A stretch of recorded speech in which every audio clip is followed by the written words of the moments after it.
ಶಿರಟ್ಟಿಯ BJP ಶಾಸಕ ಚಂದ್ರು ಲಮಾನಿ ಅವರು Lokayukta trap ಆದ ನಂತರ ಇದು ಸಾಕಷ್ಟು ರಾಜ್ಯಾದ್ಯಂತ ಸಂಚಲನ ಮೂಡಿಸುತ್ತೆ. ಇದಾದ ನಂತರ ಏನು ಶಿರಟ್ಟಿಯಲ್ಲಿ ಒಂದು ಆಡಿಯೋ ಕೂಡ ವೈರಲ್ ಆಗುತ್ತೆ. ಅದರಲ್ಲಿ ಏನು ಆದರಳಿಯ ಕುಮಾರ್ ಮಹಾರಾಜ್ ಸ್ವಾಮೀಜಿ ಮತ್ತೆ ಇನ್ನೋರ್ವ ಬಿಜೆಪಿ ಕಾರ್ಯಕರ್ತ ಮಾತಾಡಿರುವಂತ ಒಂದು ಆಡಿಯೋ ಕೂಡ ವೈರಲ್ ಆಗುತ್ತೆ. ಅದರಲ್ಲಿ ಈ ಒಂದು ಏನು ಆಡಿಯೋದಲ್ಲಿ ಸೋನು ಲಮಾನಿ ಅನ್ನುವಂತ ಇನ್ನೊಬ್ಬರ ಹೆಸರು ಕೇಳಿ ಬರುತ್ತೆ. ಅವರು ಕೂಡ ಇವತ್ತು ಶಿರಟ್ಟಿಗೆ ಮೊದಲ ಬಾರಿಗೆ ಶಿರಟ್ಟಿ ಕೂಡ ಬಂದಿದ್ದಾರೆ. ಅವ್ರನ್ನ ನಮ್ಮ ಜೊತೆಗಿದ್ದಾರೆ, ಅವ್ರನ್ನು ಮಾತಾಡಿಸ್ತಾ ಹೋಗ್ತೀನಿ. ಸರ್, ಪ್ರಮುಖವಾಗಿ ತಾವು ಈಗಾಗಲೇ ಬೆಂಗಳೂರಲ್ಲಿ ಕೂಡ ತಮ್ಮೊಂದಿಷ್ಟು ಸ್ಟೇಟ್ಮೆಂಟ್ ಕೇಳಿದೀವಿ, ನೋಡಿದೀವಿ. ಈಗ ಸದ್ಯ ಶಿರಟ್ಟಿಗೆ ಪ್ರಥಮವಾಗಿ ಬಂದಿದ್ದೀರಿ. ಸರ್, ಈ ಒಂದು ಆಡಿಯೋದಲ್ಲಿ ತಾವು ಕೂಡ ಕೇಳಿರ್ಬೋದು. ಯಾಕೆ ಸರ್ ತಮ್ಮ ಹೆಸರು ಪ್ರಸ್ತಾಪ ಆಯ್ತು? ತಾವ್ಯಾರು? ಸರ್, ನನ್ನ ಹೆಸರು ಸೋನು ಲಂಬಾಣಿ ಅಂತ. ನಾನು ಅಗ್ರಿಬೊಮ್ಮನಹಳ್ಳಿ ಕ್ಷೇತ್ರದ ಆಕಾಂಕ್ಷಿ. ತಾವೆಲ್ಲಿಯವರು ಸರ್? ನಾನು ಪ್ರಾಪರ್ ವಿಜಯನಗರ ಡಿಸ್ಟಿಕ್ ಹೊಸಪೇಟೆಯವನು. ನಾನು ಬಿಸ್ನೆಸ್ ಎಲ್ಲ ಇರೋದು ಬೆಂಗಳೂರಲ್ಲಿ. ಸರ್, ಈಗ ಸ್ವಾಮೀಜಿ ಅವರು, ಆದರಳ್ಳಿ ಸ್ವಾಮೀಜಿ ಅವರು ಸರ್ ನಿಮಗೆ ಪರಿಚಯ ಇದ್ದಾರಾ? ಯಾವಾಗಿಂದ ಪರಿಚಯ ಇದ್ದಾರೆ? ಅವ್ರು ಯಾಕೆ ನಿಮ್ಮ ಹೆಸರು ಪ್ರಸ್ತಾಪ ಮಾಡಿದ್ರು ಸರ್ ಇದರಲ್ಲಿ? ಸರ್, ನನ್ನ ಸಮಾಜದ ಗುರುಗಳು, ಬಂಜಾರ ಸಮಾಜದ ಹಲವಾರು ಹೋರಾಟಗಳಿಗೆ ನಾನು ಹೋಗ್ತಿರ್ತೀನಿ. ಎಲ್ಲ ಸಮಾಜದ ಗುರುಗಳು ನನಗೆ ಗೊತ್ತಿದೆ. ಹಾಗಾಗಿ ಅವರು ನನಗೆ ಪರಿಚಯ ಇದ್ದಾರೆ. ಯಾವಾಗಿಂದ? ನನಗೆ ಪರಿಚಯ ಇದ್ದಾರೆ 1-2 ವರ್ಷದಿಂದ. ಇವಾಗ ಅವ್ರು ನಿಮಗೆ ಎಷ್ಟು ಅಂತ ಹೇಳಿದ್ದಾರೆ? ಒನ್ ಟೈಮ್ 6 months ಅಂತಾರೆ, ಒನ್ ಟೈಮ್ 1 year ಅಂತಾರೆ, ಒನ್ ಟೈಮ್ 2 years ಅಂತ. ನನ್ನಲ್ಲಿ ದಾಖಲಾತಿ ಇದೆ. ನನಗೆ ಯಾವಾಗಿಂದ ಪರಿಚಯ ಅಂತ ಮೊಬೈಲ್ ಟ್ರ್ಯಾಪ್ ಮಾಡೋಣ ಎಲ್ಲ ಬರುತ್ತೆ. ನನ್ನಲ್ಲಿರೋ ಹಿಸ್ಟ್ರಿ ಎಲ್ಲ ತೆಗೆದು ಕೊಡ್ತೀನಿ ಅಂತ ಸಮಯ ಬರಲಿ. ಸರ್, ಈಗ ಆ ಸ್ವಾಮೀಜಿ ಅವರು ಕೆಲವೊಂದಿಷ್ಟು ಆಡಿಯೋದಲ್ಲಿ ಸಾಕಷ್ಟು ವಿಚಾರಗಳನ್ನು ಹಂಚ್ಕೊಳ್ತಾ ಇದ್ದಾರೆ.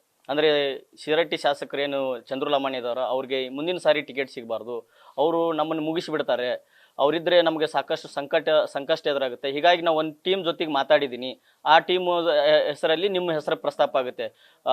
ಏನು ಸೋನು ಲಮಾನಿ ಅನ್ನೋರು, ಪಪ್ಪಿ ಹೆಸರು, ಈ ಥರದ್ದೆಲ್ಲ, ನೀವು ಸಾಕಷ್ಟು ಬಿಸ್ನೆಸ್ ಇದೆ, ಕ್ಯಾಸಿನ್ ಇದೆ, ಈ ಥರದ್ದೆಲ್ಲ ಪ್ರಸ್ತಾಪ ಮಾಡ್ತಾ ಇರಿ ಸರ್. ಅಂದ್ರೆ ನಿಜವಾಗ್ಲೂ ಆ ಥರ ಚರ್ಚೆ ಆಗಿತ್ತಾ? ಈ ಥರ ಒಂದು ಟೀಮ್ ರೆಡಿ ಆಗಿತ್ತಾ ಅವ್ರನ್ನ ಸಿಕ್ಕಾಕ್ಸೋದಕ್ಕೆ? ಸರ್, ನಾನು ಚಂದ್ರು ಲಂಬಾಣಿಯವರು ಒಂದು ಪೊಲೀಸ್ ಸ್ಟೇಷನ್ ಮುಂದೆ ಹೋರಾಟ ಮಾಡ್ತಾರೆ. ಯಾರೋ ಒಂದು ದಲಿತರು ಹುಡುಗಗೆ ಅನ್ಯಾಯ ಆಗಿರುತ್ತೆ ಅಂತ ಅವರು PSIನ ಪೊಲೀಸ್ ಸ್ಟೇಷನ್ ಮುಂದೆ ಬೆಳಗ್ಗೆ ರಾತ್ರಿ ಅನ್ನೋದಿಲ್ದಂಗೆ ಅವ್ರು ಹೋರಾಟ ಮಾಡಿರ್ತಾರೆ. ಅದು ನಿಮಗೂ ಗೊತ್ತಿರುವಂಥ ವಿಚಾರ. ಆ ಹೋರಾಟ ಮಾಡಿ ಆ ದಲಿತರಿಗೆ ನಾವು ನ್ಯಾಯ ಕೊಡಿಸಿದ್ರು ಅಂತಂದ್ರೆ ಚಂದ್ರು ಲಂಬಾಣಿಯವ್ರನ್ನ ಅವ್ರ ವಿರುದ್ಧ ಮಾಡ್ಕೊಂಡ್ರು. 1ನೇ ಪಾಯಿಂಟ್.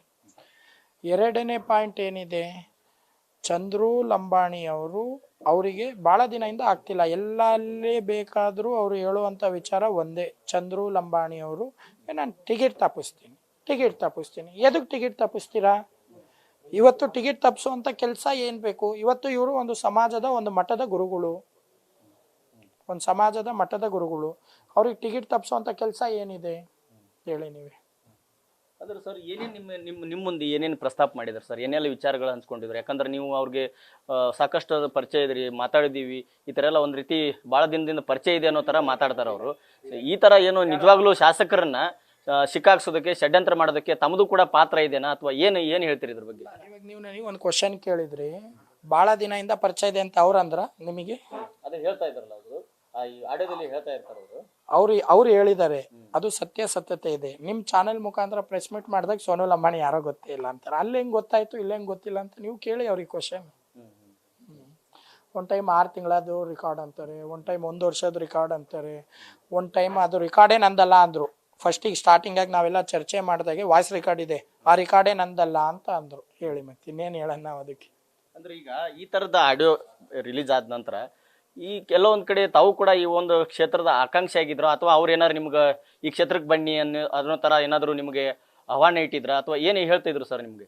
ಸರ್, ಈ ಕ್ಷೇತ್ರಕ್ಕೆ ಬನ್ನಿ ಅಂತ ಅವ್ರು ಹೇಳಿದ್ರು. ಯಾರು? ಸ್ವಾಮೀಜಿ ಅವರು ಹೇಳಿದ್ರು, ಈ ಕ್ಷೇತ್ರಕ್ಕೆ ಬನ್ನಿ, ಈ ಕ್ಷೇತ್ರಕ್ಕೆ ನೀವು ಬರಬೇಕು, ನೀವು ಕೆಲಸ ಮಾಡ್ತೀರಾ, ಒಳ್ಳೆ ಪರ್ಸನ್ ಇದ್ದೀರಾ, ನೀವು ಬನ್ನಿ ಅಂತ ಅವರು ಕರೆದಿದ್ರು ನನಗೆ. ಯಾಕಂದರೆ ನಾನು ಅಗ್ರಿಬೊಮ್ಮನಹಳ್ಳಿ ಕ್ಷೇತ್ರ ನನ್ನ ತಾಲೂಕಲ್ಲಿರುವಂಥ ಕ್ಷೇತ್ರ ಇರೋದ್ರಿಂದ ನಾನು ಇಲ್ಲಿ ಬರೋದಕ್ಕಾಗಲ್ಲ, ನಾನು ಅಗ್ರಿಬೊಮ್ಮನಹಳ್ಳಿಯಲ್ಲಿ ಇರ್ತೀನಿ ಅಂತ ಹೇಳಿದ್ದೆ. ಅವ್ರು ಹಲವಾರು ಟೈಮ್ ಕರೆದಿದ್ದಾರೆ ನನಗೆ, ಈ ಕ್ಷೇತ್ರಕ್ಕೆ ಕಾರ್ಯಕ್ರಮಕ್ಕೆ ಬನ್ನಿ, ಈ ಕ್ಷೇತ್ರಕ್ಕೆ ತಿರುಗಿ, ಈ ಕ್ಷೇತ್ರಕ್ಕೆ ಮಾಡಿ ಅಂದರೆ. ಇವಾಗ ಒಳ್ಳೆ ಶಾಸಕರಿದ್ದಾರೆ, ನನಗೆ ಪರಿಚಯ ಇರುವಂಥ ಶಾಸಕರು. ಇವಾಗ ನನ್ನ ಸಮಾಜದವ್ರನ್ನೇ ನಾನು ವಿರುದ್ಧ ಹಾಕೊಂಡು ಇಲ್ಲಿ ನಿಲ್ಲುವಂಥ ಕೆಲಸ ಏನಿದೆ? ಅದಕ್ಕೆ ನಾನು ಇದಕ್ಕೆಲ್ಲ ಸ್ಪಂದಿಸೋದು ಇಲ್ಲ. ಈಗ ಈ ಆಡಿಯೋದ ಬಗ್ಗೆ ಏನು ಹೇಳ್ತೀರಿ ಸರ್? ಯಾಕಂದ್ರೆ ನೀವು ಕೆಲವು ದಿನದಿಂದ ಹೇಳ್ತಾ ಇದ್ರಿ, ಸ್ವಾಮೀಜಿ ವಿರುದ್ಧ ನಾನು ಮಾನಷ್ಟ ಮೊಕದ್ದಮೆ ಹಾಕ್ತೀನಿ ಅಂತ ಹೇಳಿ. ಆಲ್ರೆಡಿ ಹಾಕಿದ್ದೀನಿ ನೋಡಿ, ನೋಟಿಸು ಹೋಗಿದೆ ಅವರಿಗೆ. ನಾನು ಅವತ್ತೇ ಹಾಕಿದ್ದೀನಿ, ನಮ್ಮ ಲಾಯರ್ ಮುಖಾಂತರ ನೋಟಿಸ್ ಹೋಗಿರ್ಬೇಕು ಅನ್ಸುತ್ತೆ. ಒಂದೇ ನಿಮಿಷ, ಅವಾಗೆ ಆಲ್ರೆಡಿ ಹಾಕಿ ನಾನು ಆಲ್ರೆಡಿ ಹಾಕಿದ್ದೀನಿ. ಏನಂತ ಹಾಕಿದ್ದೀರಾ ಸರ್? ನನ್ನ ಹೆಸರು ತೊಗೊಂಡು ಮಿಸ್ಯೂಸ್ ಮಾಡಿದ್ದಾರೆ. ನಾನು ಸಮಾಜದಲ್ಲಿ ತಿರುಗುವಂಥ ವ್ಯಕ್ತಿ ಆಗಿರೋದ್ರಿಂದ ನನಗೆ ಇದಕ್ಕೆ ಭಾಳ ನನ್ನ ಮಿಸ್ಯೂಸ್ ಆಗಿದೆ. ಇದಕ್ಕಾಗಿ ನಮ್ಮ ಅಡ್ವೊಕೇಟ್ ಏನಿದೆ, ನನ್ನ ಲೀಗಲ್ ಟೀಮ್ ಮಾತಾಡಿ ನಾನು ಆಲ್ರೆಡಿ ಕಾನೂನು ಚೌಕಟ್ಟಲ್ಲಿದೆ. ನಾನು ಕಾನೂನು ಚೌಕಟ್ಟಲ್ಲಿ ಫೈಟ್ ಮಾಡ್ತೀನಿ. ಈಗ ಈ ಷಡ್ಯಂತ್ರದ ಹಿಂದೆ ಸ್ವಾಮೀಜಿಯನ್ನ ಯಾರಾದರೂ ದುರ್ಬಳಕೆ ಮಾಡ್ಕೊಳ್ತಾ ಇದ್ರ? ಈಗ ಹೇಳ್ತಾ ಇದ್ರು ಕಾಂಗ್ರೆಸ್ನವರು ಷಡ್ಯಂತ್ರ ಮಾಡಿದ್ದಾರೆ, ಷಡ್ಯಂತ್ರ ಮಾಡಿ ತೆಗಿಸಿದಾರೆ ಅಂತ ಹೇಳಿ. ಅಲ್ಲ, ಈಗ ಬೇರೆ ನಿಮ್ಮ ಬಿಜೆಪಿ ಅವರು ಹೇಳ್ತಾ ಇದ್ರು, ಬಂಜಾರ ಸಮುದಾಯವರು ಕೂಡ ಹೇಳ್ತಾ ಇದ್ದಾರೆ. ಅದಕ್ಕೆ ಈಗ ಗುತ್ತಿಗೆದಾರರು ಕೂಡ ಅವರು ಕಾಂಗ್ರೆಸ್ನವರು, ಕಾಂಗ್ರೆಸ್ ಕಾರ್ಯಕರ್ತ ಅಂತ ಹೇಳಿ ಈಗ ಯಾರಾದರೂ ಮಿಸ್ಯೂಸ್ ಮಾಡ್ಕೊಳ್ತಾ ಇದಾರ? ಯಾರ್ಯಾರ ಜೊತೆಗೆ ಅವ್ರು ಮಾತಾಡಿದ್ದಾರೆ? ಸರ್, ನಾನು ಕಾಂಗ್ರೆಸ್ ಅವನೇ. ನಾನು ಕಾಂಗ್ರೆಸ್ ಬಗ್ಗೆ ಎಲ್ಲೂ ಮಾತಾಡಿಲ್ಲ. ನಾನು ನನ್ನ ಸಮಾಜದ ಒಂದು MLA ಬಗ್ಗೆ ಡಿಫೆಂಡ್ ಮಾಡಕ್ಕೆ ಬಂದಿದ್ದೀನಿ. ನನ್ನ ಸಮಾಜದ ಇದು ಷಡ್ಯಂತ್ರ. ಇವತ್ತು ಹೇಳ್ತೀನಿ, ನಾಳೆನೂ ಹೇಳ್ತೀನಿ, ಇವತ್ತಿಗೂ ಹೇಳೋದಿದೆ. ಇದು ಷಡ್ಯಂತ್ರ ಮಾಡಿದ್ದಾರೆ. ಇವಾಗೆ ಒಬ್ಬರ ಹತ್ರ ಹೇಳ್ತಾರೆ, ಇಬ್ಬರ ಹತ್ರ ಹೇಳ್ತಾರೆ, 3 ಹತ್ರ ಹೇಳ್ತಾರೆ. ಸಿಟ್ಟಿದ್ರೆ ಎಷ್ಟು ಜನ ಹತ್ರ ಮಾತಾಡ್ಬೋದು? ನಿಮ್ಮ ಅಭಿಪ್ರಾಯ? ಅವರು ಷಡ್ಯಂತ್ರ, ನಾನು ಇವ್ರನ್ನ ಟಿಕೆಟ್ ತಪ್ಪಿಸ್ಲೇಬೇಕಪ್ಪ, ಇವ್ನಿಗೆ ಯಾವ್ದಾನ ಒಂದು ಸ್ಕೀಮಲ್ಲಿ ಸಿಗಿಸ್ಲೇಬೇಕಪ್ಪ. 18ನೇ ತಾರೀಕು FRI ಆಗುತ್ತೆ ಒಂದು ಜನಪ್ರತಿನಿಧಿ ಮೇಲೆ. 18ನೇ ತಾರೀಕು ಒಂದು FRI ಆದಾಗೆ ಒಂದು ಜನಪ್ರತಿನಿಧಿಗೆ 3 ದಿನ ತನಕ ಅವರು ಟ್ರ್ಯಾಪ್ ಮಾಡ್ತಾರೆ. 18ನೇ ತಾರೀಕು ಆದಾಗ 21ನೇ ತಾರೀಕು ಮಠ ಜನಪ್ರತಿನಿಧಿಗೆ ಕರಿಬೇಕು, ಮಾಡಬೇಕು, ಇವನಿಗೆ ಯಾವ ಥರ ನಾನು ದುಡ್ಡು ಕೊಡಬೇಕು, ಇದನ್ನ ಯಾವ ಥರ ಪ್ಲ್ಯಾನ್ ಮಾಡಬೇಕು ಅಂತ ಮಾಡ್ತಾರೆ. ಮಾಡಿನೇ ಅಲ್ಲ ಸಿಕ್ಸೋದು. ಇವತ್ತು ನಾನು ನಿಮಗೆ ಒಂದು ಪ್ರಶ್ನೆ ಕೇಳ್ತೀನಿ. ಇವತ್ತು ನನ್ನ ಮೇಲೆ ಏನಾರ ಕಂಪ್ಲೇಂಟ್ ಆಯಿತು ಅಂದರೆ, ಇವತ್ತು FRI ಆಗೈತೆ ಅಂದರೆ ಒಂದು ದಿನ ಬರಬೇಕು, ಇಲ್ಲ ನೆಕ್ಸ್ಟ್ ದಿನ ಬರಬೇಕು ಕಾನೂನು. 18ನೇ ತಾರೀಕಿಗೆ ಆಗಿರೋದು 21ನೇ ತಾರೀಕಿಗೆ ಬರ್ತಾರೆ ಅಂದರೆ ಅಲ್ಲಿ MLA ಒಪ್ತಿರೋದಿಲ್ಲ ದುಡ್ಡು ಇಸ್ಕೊಳೋದಕ್ಕಾಗಿ. ಹಂಗಾಗಿ ಇವ್ನ ಹೆಂಗೆ ಕರಿಬೇಕು, ಹೆಂಗೆ ಮಾಡಬೇಕು, ಯಾವ ಥರ ಮಾಡಬೇಕು ಅಂತಲೇ ಮಾಡಿರೋದು ಷಡ್ಯಂತ್ರ. ಇನ್ನೇನಿದೆ ಇಲ್ಲಿ ಕಣ್ಣು ಮುಂದೆನೇ ಕಾಣಿಸುತ್ತಲ್ವ.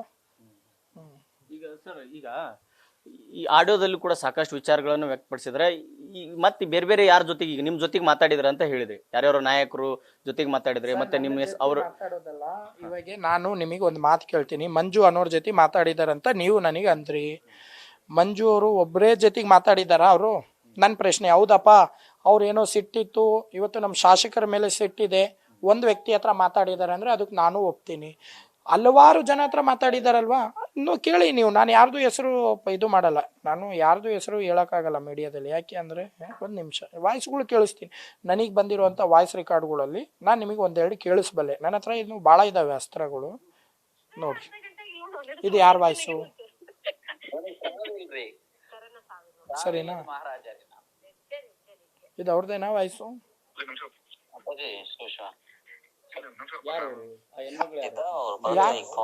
ನೀವು ತನಿಖೆ ಮಾಡಿ ಯಾರು ಅಂತ, ನಾನೆಲ್ಲ ಕೊಡ್ತೀನಿ ಬೇಕು.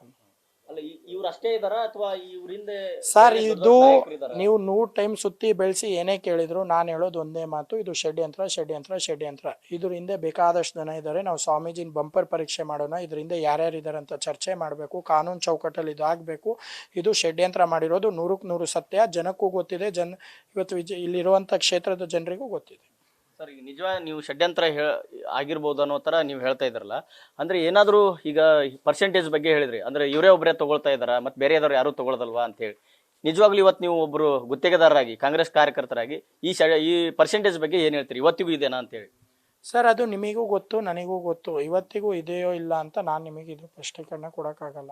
ಇವತ್ತು ನನಗೆ ಎಕ್ಸ್ಪೀರಿಯನ್ಸ್ ಇರೋ ಪ್ರಕಾರ ನಾನು ನೋಡಿದ್ದು, ಒಂದು ಶಾಸಕನು ಒಂದು 5 ಲಕ್ಷ ತೊಗೊಂಡು ಸಿಗಿಸ್ತಾರೆ ಅನ್ನೋದಕ್ಕೆ ಇವತ್ತೇ ನನಗೆ ಒಂದು ಎಕ್ಸ್ಪೀರಿಯನ್ಸ್ ಆಗಿದೆ ಸರ್. ಅಲ್ಲಿ ಪರ್ಸೆಂಟೇಜ್ ಇದೆಯಾ ಇವತ್ತಿಗೂ? ಅದು ನನಗೆ ಗೊತ್ತಿಲ್ಲ, ನಿಮಗೆ ಗೊತ್ತಿಲ್ಲ. ಯಾಕಂದ್ರೆ ನೀವು ಗುತ್ತಿಗೆದಾರ ಕೆಲಸ ಮಾಡಿದ್ರಿ, ಅವಾಗ ಹೇಳ್ತಾ ಇದ್ರಿ. ನನಗೆ ಗೊತ್ತಿಲ್ಲ ಆ ವಿಚಾರ, ನಿಮಗೆ ಗೊತ್ತು. ನನ್ನ ಯಾಕೆ ಸಿಕ್ಸಕ್ ನೋಡ್ತೀರಾ? ಸರ್, ಕೊನೆಯದಾಗಿ ಏನ್ ಹೇಳ್ತೀರಿ ಸರ್? ಯಾಕಂದ್ರೆ ನಿಮ್ಮ ಸಮಾಜದ ಶಾಸಕ ಟ್ರ್ಯಾಪ್ ಆಗಿದ್ದಾರೆ, ಸಿಕ್ಕಾಕೊಂಡಿದ್ದಾರೆ, ಏನ್ ಹೇಳ್ತೀರಿ ಸರ್ ಈ ಬಗ್ಗೆ? ಸರ್, ಇವತ್ತು ನಮ್ಮ ಸಮಾಜಕ್ಕೂ ಅನ್ಯಾಯ ಆಗಿದೆ, ನಮ್ಮ ಸಮಾಜದ ಜನರಿಗೂ ಟಾರ್ಗೆಟ್ ಮಾಡ್ತಿದ್ದಾರೆ. ಇವತ್ತು ನಾವು ಅದಕ್ಕಾಗಿ ಹೋರಾಡ್ತೀವಿ, ಮುಂದಿನ ದಿನದಲ್ಲೂ ಹೋರಾಡ್ತೀವಿ. ನಾವು ಬಲಿಷ್ಠವಾಗಿದ್ದೀವಿ. ಜನ ಏನು ಅನ್ಕೊಂಡಿದ್ದಾರೆ, ನಮ್ಮ ಸಮಾಜ ಹಿಂದುಳಿದಿದೆ, ಇದರಲ್ಲಿ ಯಾರೂ ಇಲ್ಲ. ನಮ್ಮ ಸಮಾಜದಲ್ಲೂ ಒಳ್ಳೆ ಬಲಿಷ್ಠರಾದಂಥ ಲೀಡರ್ಗಳು ಇದ್ದೀವಿ, ಮಾತಾಡೋಕ್ಕಾಗ್ತಿಲ್ಲ. ಒಳ್ಳೆ ಹುದ್ದೆಯಲ್ಲಿದ್ದಾರೆ ನಮ್ಮ ಸಮಾಜದಲ್ಲಿರೋರು, ಮಾತಾಡೋಕ್ಕಾಗ್ತಿಲ್ಲ. ಏನು ಮಾಡ್ತೀರಿ? ಅವ್ರ ಬೆಂಬಲಕ್ಕೆ ನೀವು ನಿಲ್ತೀರಿ? ನಾನು ನಿಲ್ತೀನಿ ಸರ್, ಯಾವಾಗೂ ನಿಲ್ತೀನಿ. ಚಂದ್ರು ಲಂಬಾಣಿ ಸಾಹೇಬ್ರ ಬೆಂಬಲಕ್ಕೆ ಸತತವಾಗಿ ನಿಲ್ತೀನಿ. ಇದಿಷ್ಟು ಏನು ಸೋನು ಲಮಾಣಿ ಅವರ ಮಾತಾಗಿರುವಂಥದ್ದು. ಒಟ್ಟಾರೆ ಹೇಳ್ಬೇಕಂದ್ರೆ ಅವ್ರೇನು ಇವತ್ತು ಲೋಕಾಯುಕ್ತ ದಾಳಿಗೆ ಒಳಗಾಗಿದ್ರೆ ಅದು ಪೂರ್ವ ನಿಯೋಜಿತ ಷಡ್ಯಂತ್ರ, ಮತ್ತು ಅವ್ರ ಪರವಾಗಿ ನಾವು ಇಡೀ ಸಮಾಜ ನಿಲ್ತೆ, ನಾನು ಕೂಡ ನಿಲ್ತೇನೆ ಅನ್ನುವಂಥ ಮಾತನ್ನ ಹೇಳ್ತಾ ಇದ್ದಾರೆ. Suresh Kadlimatti, News First, Gadag.